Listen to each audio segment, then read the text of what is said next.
Good evening बच्चों। Hello, कैसे हो आप लोग? आई होप आप लोग बहुत अच्छे होंगे। आज हम पढ़ेंगे क्लास 9th का बायोलॉजी का chapter first, the fundamental unit of life. क्या पढ़ेंगे हम लोग? The fundamental unit of life. Okay.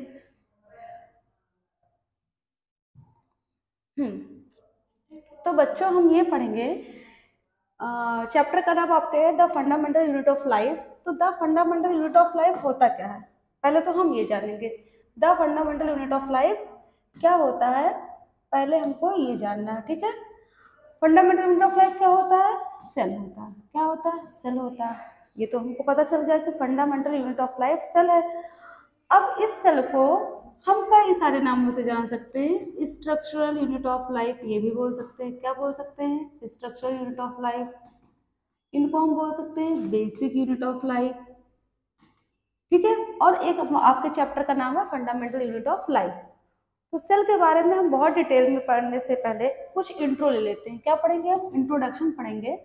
क्या है कि every organism in this universe are made of tiny structure called unit. हाँ, स्ट्रक्चर यूनिट्स कार्ड सेल्स। क्या बोलेंगे हम? Structural unit called cells. Okay.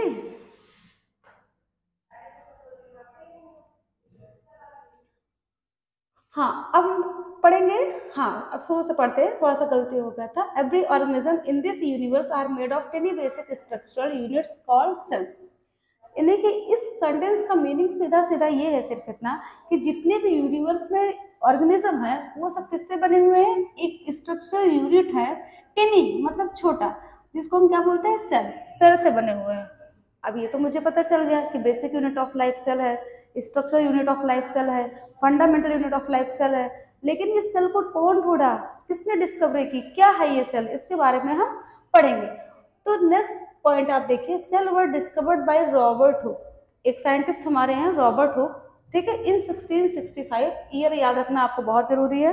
इन 1665 में इन्होंने डिस्कवरी किया था सेल का, ठीक है। इन्होंने क्या किया बेटा, थोड़ी सी स्टोरी आप सुनिए इसकी। इन्होंने बार्क ऑफ ट्री यानी कि पेड़ की छाल को लिया और उसको कॉर्क स्लाइस के रूप में रख करके माइक्रोस्कोप के अंदर रख करके उन्होंने देखा कि कुछ सेल का जो स्ट्रक्चर इनको नजर आया वो हनी कॉम्ब लाइक है। क्या नजर आया?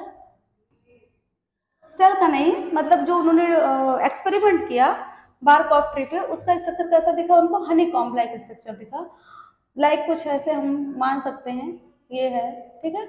तो ये जो छोटे छोटे बॉक्सेस हैं उनको उन्होंने कंपेयर कर दिया सेल से। क्या कर दिया? सेल से कंपेयर कर दिया। इट मीन्स इस पूरे स्ट्रक्चर के कहने का मतलब ये है कि जिस तरह से ये छोटे छोटे बॉक्स मिल करके स्ट्रक्चर फॉर्म कर रहे हैं, ठीक है, वैसे ये सेल्स मिल करके एक बॉडी के मेकअप में, एक बॉडी के मेट में, एक ऑर्गेनिज्म के मेट में सहायता करते हैं।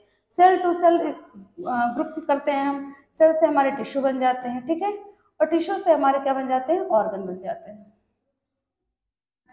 ये बात समझ में आपको आ गई होगी। अब आगे देखिए क्या लिखा है, cells are the building blocks of an element that can not be seen with naked eye. मैंने पहले ही बोला कि जब उन्होंने ये एक्सपेरिमेंट किया था बार्क ऑफ ट्री पर, तो उन्होंने किसके अंडर में रख के किया था? माइक्रोस्कोप के अंडर में रख के किया था। इट मीन्स जो ये सेल है, जो एक building block of an element का काम कर रहा है, ठीक है, उसको हम अपनी खुली आंखों से यानी ऐसे आंखों से नहीं देख सकते जिस तरह से हम अभी देख रहे हैं। ये ट्यूबलाइट है, फोन है, आप हैं, हम हैं, ठीक है। तो ऐसे नहीं देख सकते हैं, बिना माइक्रोस्कोप की मदद से हम सेल को नहीं देख सकते। इनके कहने का मतलब ये है। दूसरी चीज है, every living elements is made of numerous tiny cells. किससे बने हुए हैं बेटा? Numerous tiny cells. वही बात जो मैंने अभी पहली लाइन में आपको बताया कि जितने भी लिविंग ऑर्गेनिज्म है हमारे यूनिवर्स में, सब किससे बने हुए हैं? टिनी सेल्स से बने हुए हैं। किससे बने हुए हैं? टिनी सेल्स से। अब बात आती है, टिनी सेल से तो बने हुए हैं, तो क्या सेल अपने आप में इंडिपेंडेंटली रह सकता है, एग्जिस्ट कर सकता है? क्वेश्चन ये उठता है।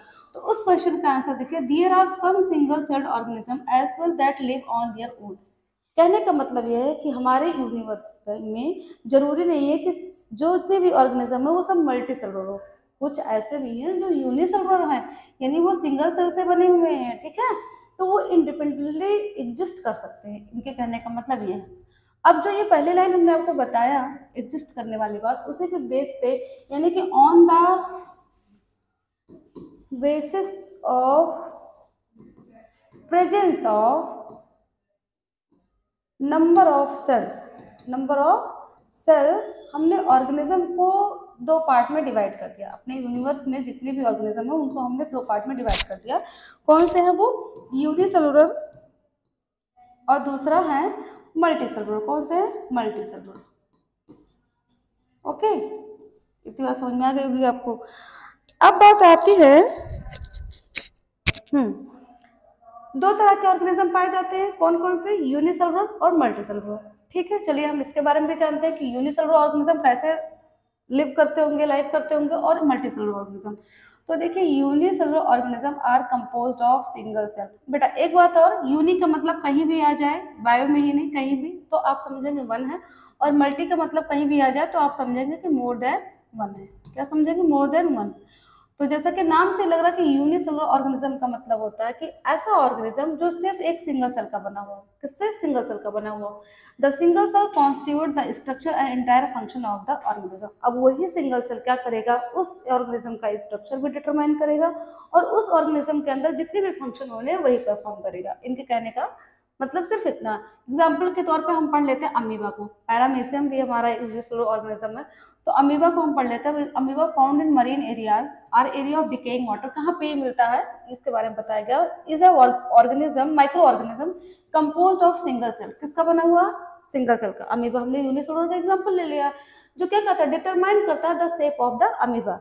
यानी कि कुल मिलाकर कहने की बात यह है कि यूनिसेलुलर ऑर्गेनिज्म में सिंगल सेल ही डिटर्मिनेशन ऑफ शेप के लिए भी रिस्पॉन्सिबल है, और जितने फंक्शन परफॉर्म होते हैं बॉडी के अंदर उनको भी परफॉर्म कौन करेगा?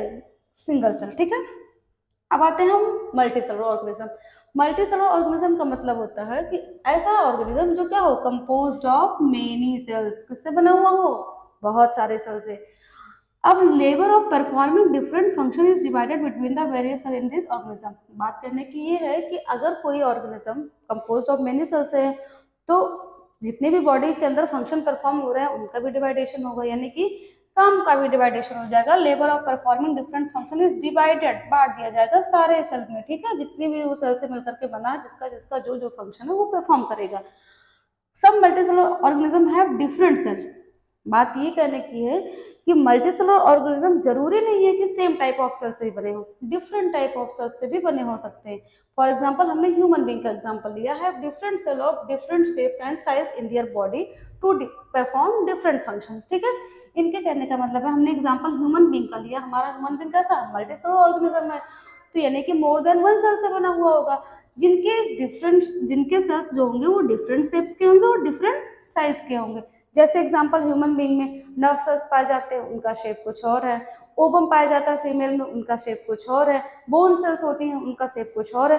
तो ये जरूरी नहीं है कि मल्टीसेलुलर ऑर्गेनिज्म में सेम टाइप ऑफ सेल हो, सेम शेप ऑफ सेल हो, सेम साइज ऑफ सेल हो। नहीं, मल्टीसेलुलर ऑर्गेनिज्म में डिफरेंट टाइप ऑफ सेल भी हो सकते हैं, डिफरेंट शेप भी हो सकता है और डिफरेंट साइज भी हो सकता है, और वो डिफरेंट फंक्शन भी परफॉर्म करेंगे, जो जो उनका फंक्शन होगा। ठीक है, अब इतनी तो बातें हम जान गए कि इंट्रो में क्या था, सेल क्या है, किसने डिस्कवरी की। एक पॉइंट आपको बताना मैं भूल गई, जिन्होंने जिस सेल की डिस्कवरी की थी, रॉबर्ट हुक ने, वो कैसा सेल था? डेड सेल था। कैसा सेल था? Dead cell.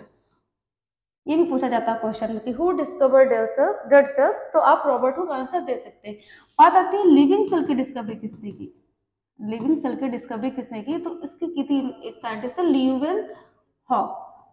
उन्होंने लिविंग सेल की डिस्कवरी की थी पॉन्ड वाटर से। किससे किया था? Pond water. ओके, अब हम पढ़ेंगे structure of cell. Structure of cell को पढ़ने से पहले एक चीज और आपको पढ़ना है, सेल थियरी। इस सेल के चैप्टर में एक टॉपिक और आपका आएगा, सेल थियरी, जो सेल के बारे में बताया गया। मैं अभी आपको बता दे रही हूँ, अभी जब हम उस टॉपिक पर पहुंचेंगे तो आपको एक्सप्लेन करेंगे बाद में कि सेल थियरी क्या है। इसमें दो साइंटिस्ट थे और दो के बाद एक और साइंटिस्ट आए, कुल मिला के तीन साइंटिस्टों ने इस पर काम किया सेल थियरी पे, और उन्होंने कुछ बातें बताई हैं सेल के बारे में। ठीक है, अब हम पढ़ेंगे स्ट्रक्चर ऑफ सेल क्या होता है। बहुत गंदा लग रहा है हमारा पेज, थोड़ा सा हम इरेज कर देते हैं।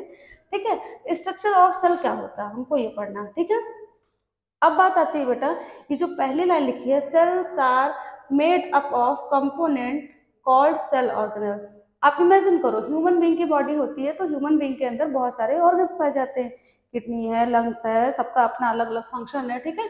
सेम है, सेल के अंदर भी क्या होते हैं, बहुत सारे कंपोनेंट्स पाए जाते हैं। कोई भी एक सेल है, एनिमल सेल है, प्लांट सेल है, उनके अंदर भी क्या होते हैं, कुछ कंपोनेंट्स पाए जाते हैं। उन्हीं कंपोनेंट्स को हम क्या बोलते हैं, सेल ऑर्गेनल्स, जो कि सारे सेल में पाए जाएंगे, कोई भी सेल हो, ठीक है। अब यही सेल क्या करते हैं, a cell is capable to live and perform all their respective function due to the presence of cell organelles। बात यह आती है बेटा कि सेल काम किसकी मदद से कर लेते हैं, सेल काम किसकी मदद से करते हैं। तो जैसे हमारी ह्यूमन बीइंग की बॉडी है, डाइजेशन करना है तो डाइजेस्टिव सिस्टम इन्वॉल्व होगा, सर्कुलेशन करना ब्लड का तो सर्कुलेटरी सिस्टम इन्वॉल्व होगा, ठीक है। अपने अपने सारे ऑर्गन्स अपना अपना फंक्शन परफॉर्म करते हैं। सेम एज अगर कोई सेल कैपेबल है लिव रहने के लिए, ठीक है, और परफॉर्म करने के लिए अपने फंक्शन को, किसकी वजह से, due to the presence of cell organelles, यानी बिना सेल ऑर्गेनल्स के सेल की कोई वैल्यू नहीं है, ठीक है।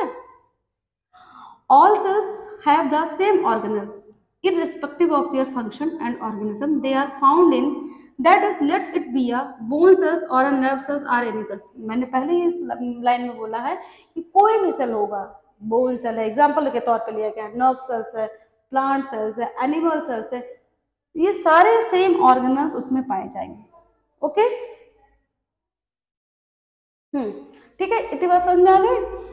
तो अब हम पढ़ते हैं इसके आगे, एक एक पार्ट को पढ़ेंगे हम स्ट्रक्चर ऑफ सेल में। जैसे अभी हम पेज थोड़ा ऊपर करें, फिर आपको बताते हैं।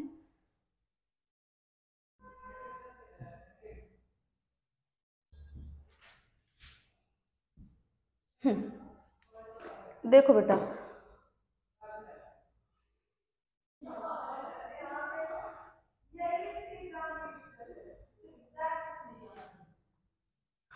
अब हम पढ़ेंगे स्ट्रक्चर ऑफ सेल के बारे में। इंट्रो मैंने दे दिया, made of of components called cell organelles. Cell क्यों कैपेबल है लिव रहने के लिए और फंक्शन को परफॉर्म करने के लिए, due to presence of cell organelles. All cells have same organelles, सारे सेल्स के पास सेम ऑर्गेनल्स होते हैं, ठीक है।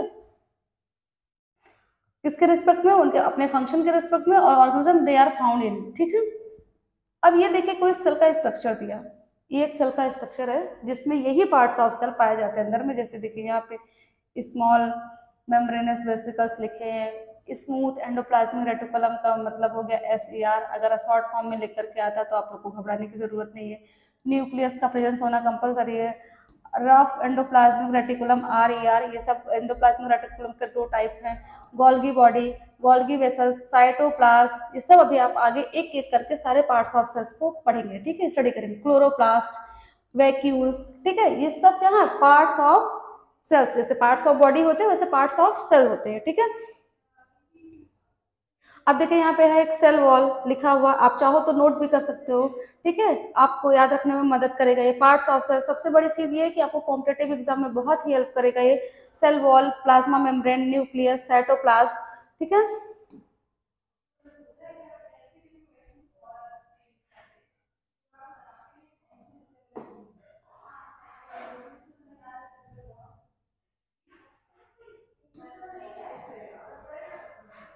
देखिए साइटोप्लाज्म, एंडोप्लाज्मिक रेटिकुलम मैंने पहले ही आपको बताया, ये देखिए smooth endoplasmic reticulum, rough endoplasmic reticulum, Golgi apparatus, Golgi body, वो हम गोल्गी अपरेटस भी बोल सकते हैं, लाइसोसोम, माइटोकॉन्ड्रिया, प्लास्टिड्स, वैक्यूल्स, ये सब क्या है, पार्ट्स ऑफ सेल है, ठीक है।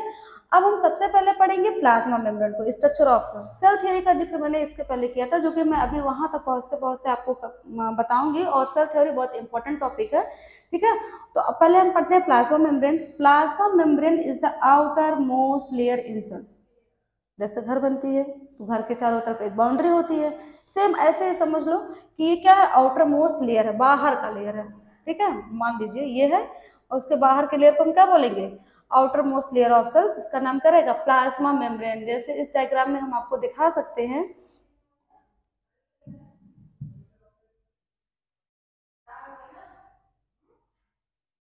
ये देखिए प्लाज्मा, एक मिनट,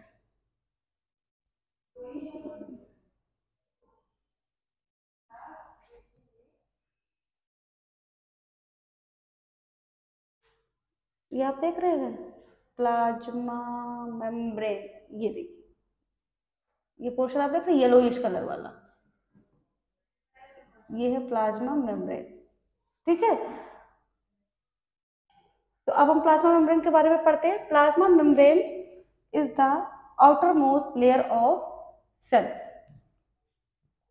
क्या है?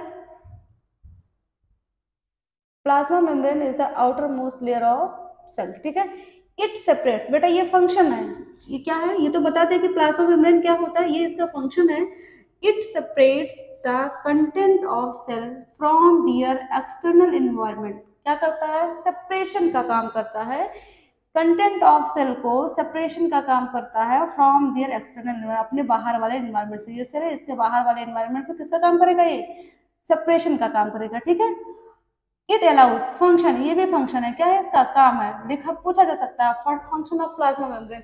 तो it allows the material from surrounding, अपने सराउंडिंग से, टू इंटर होने के लिए, एंड एग्जिट, बाहर होने के लिए the cell. It also allows the material from cell to exit outside, अंदर से अंदर जाने के लिए, अंदर से बाहर आने के लिए इसका भी परमिशन देता है। एंड ऑल्सो एक लाइन और added, allow the material from cell से टू एग्जिट आउटसाइड। तो ये क्या है? फंक्शन ऑफ प्लाज्मा मेम्ब्रेन है। ठीक है, it controls the entry and exit of materials, control भी करता है, क्या करता है? कंट्रोल करता है एंट्री होने के लिए और एग्जिट होने के लिए मटेरियल्स को, इन एंड आउट होने के लिए। ठीक है, यहाँ पे ए है, in and out of the cell, and hence it is called selectively permeable membrane. ये इंपॉर्टेंट लाइन आपके लिए। क्या है? क्यों हम बोलते हैं कि plasma membrane is called as, ठीक है, सेलेक्टिवली परमेएबल मेम्ब्रेन, क्यों बोलते हैं? इसी वजह से बोलते हैं। देखिए इसका आंसर साफ साफ लिखा है, it controls the entry and exit of materials in and out of cell, and hence it is called selectively permeable membrane. Give reason में ये क्वेश्चन आता ही आता है कि why plasma membrane is called as selectively permeable membrane. ठीक है, अब आती है बात गैसेस लाइक, एक और चीज अब स्क्रीन में पढ़ेंगे हम, गैसेस लाइक कार्बन डाइऑक्साइड और ऑक्सीजन। ठीक है, कैन ऑल्सो मूव इन और out from higher concentration to lower concentration in a cell through the cell membrane by the process of diffusion. बात ये आती है बेटा, प्लाज्मा मेम्ब्रेन का तो काम हो गया कि परमिशन देता है, कंट्रोल करता है एग्जिट और इनको, ठीक है, मटेरियल्स के एग्जिट और इनके प्रोसेस को। ठीक है, बट किस प्रोसेस के थ्रू ये होता है? वो प्रोसेस क्या है? डिफ्यूजन। क्या है प्रोसेस? डिफ्यूजन। तो सीधा सा क्वेश्चन आपका बन जाता है, व्हाट इज डिफ्यूजन? तो डिफ्यूजन को आप सीधे सीधे लिख सकते हैं, मैं लिख भी दे रही हूँ यहाँ पे, द एनसीईआरटी में आपके लिखा है spontaneous movement of substances, particles भी आप यूज कर सकते हो, no problem. The spontaneous movement of substances from its higher concentration to lower concentration. अब इसको हम समझते हैं थोड़ा सा इस प्रोसेस को कि कैसे होता है। मैम, बच्चे पूछते हैं मैम कैसे, तो मैं बता रही हूँ। जैसे मान लीजिए CO2 एक एक्सक्रीटरी मटेरियल है, किसका? सेल का। ठीक है, अब CO2 का जो कंसंट्रेशन होगा कहाँ ज्यादा होगा? सेल के आउटसाइड वाले इन्वायरमेंट में या अंदर? तो जाहिर सी बात है, अगर वो एक्सक्रीटरी कंपोनेंट हो तो किधर ज्यादा होगा? इनसाइड द सेल ज्यादा होगा। अब इनसाइड द सेल से यानी कि CO2 का अंदर से बाहर आने के प्रोसेस, यानी कि हायर कंसंट्रेशन टू अंदर, हायर कंसंट्रेशन है, हायर कंसंट्रेशन से लोअर कंसंट्रेशन की तरफ मूवमेंट ही क्या कहलाता है? डिफ्यूजन कहलाता है। क्या कहलाता है? डिफ्यूजन। ये तो आपने गैसेस की बात कर ली, CO2 एंड ऑक्सीजन की, किस प्रोसेस के थ्रू एग्जिट और इन होता है? डिफ्यूजन के थ्रू। अब आती है बात वाटर की, मूवमेंट ऑफ वाटर, किसकी बात आती है? इट ऑल्सो अलाउड, क्या क्या चीजें अलाउ करता है? देखिए मटेरियल पहले ही बोल दिया उसने एक सीधे से सेंटेंस में, it also allows the movement of water in and out of the cell depending upon the concentration. किस पर डिपेंड करेगा? कंसंट्रेशन पे, outside the cell by the process of osmosis. कह रहा है मूवमेंट ऑफ वाटर इन होना या आउट होना, यानी कि अंदर से बाहर आना या बाहर से अंदर जाना, किस पर डिपेंड करेगा? कंसंट्रेशन पे। किस पे? Depending upon the concentration outside the cell by the process of osmosis. कहने का मतलब जब यही डिफ्यूजन का प्रोसेस एसपीएम का मतलब क्या होगा? कभी कभी एसपीएम भी सीधे लिखकर किया जाता है। एस का मतलब होगा सेमी, ठीक है, पी का मतलब होगा परमिएबल और एम का मतलब होगा मेम्ब्रेन। जब इस मेम्ब्रेन के थ्रू मूवमेंट ऑफ वाटर हो रहा है तो हम क्या बोलेंगे, ऑस्मोसिस। क्या बोलेंगे इस प्रोसेस को, ऑस्मोसिस। तो अब अगर आपसे पूछा जाए कि difference between diffusion and osmosis, तो आप क्या आंसर करोगे, the spontaneous movement of substances या particles from its higher concentration to lower concentration known as diffusion. फिर the spontaneous movement of substances या वाटर, ठीक है, from its higher concentration to lower concentration through semi permeable membrane. क्या बोलेंगे हम, throw SPM. क्या हो जाएगा ये, ऑस्मोसिस। क्या हो जाएगा, ऑस्मोसिस। ओके, तो आपको समझ में आ गया डिफ्यूजन और ऑस्मोसिस, ठीक है। अब हम पढ़ते हैं सेल वॉल। आपको इतना ही प्लाज्मा मेम्ब्रेन के बारे में पढ़ना। प्लाज्मा मेम्ब्रेन से जुड़ा हुआ और भी चीजें आपको पता चलेंगी, लेकिन थोड़ा अभी आगे पता चलेंगे। अभी आप सिर्फ जानते जाइए कि ये स्ट्रक्चर क्या है और इस स्ट्रक्चर का सेल के अंदर क्या काम है, ठीक है। अब बताते हैं सेल वॉल। किसकी बताते हैं, सेल वॉल। तो cell wall is found in plant cell outside the plasma membrane. बेटा, प्लांट सेल और एनिमल सेल में एक बेसिक डिफरेंस ये होता है कि एनिमल सेल में प्लाज्मा मेम्ब्रेन तो पाया जाता है, प्लांट सेल में एक और मेम्ब्रेन पाया जाता है। इसके अलावा बाहर, प्लाज्मा मेम्ब्रेन के बाहर, मान लीजिए ये प्लांट सेल है आपका और ये आपका है क्या कहते हैं, प्लाज्मा मेम्ब्रेन। क्या है, प्लाज्मा मेम्ब्रेन अगर है ये आपका, मान लीजिए, तो इसके बाहर भी एक स्ट्रक्चर पाया जाएगा, ये जिसको हम बोलेंगे सेल वॉल। क्या बोलेंगे, सेल वॉल। यानी कि एक और वॉल पाई जाएगी या एक और लेयर पाया जाएगा मेम्ब्रेन का, जिसको हम बोलेंगे सेल वॉल। किसमें, in plant cell, only in plant cell, animal cell में नहीं।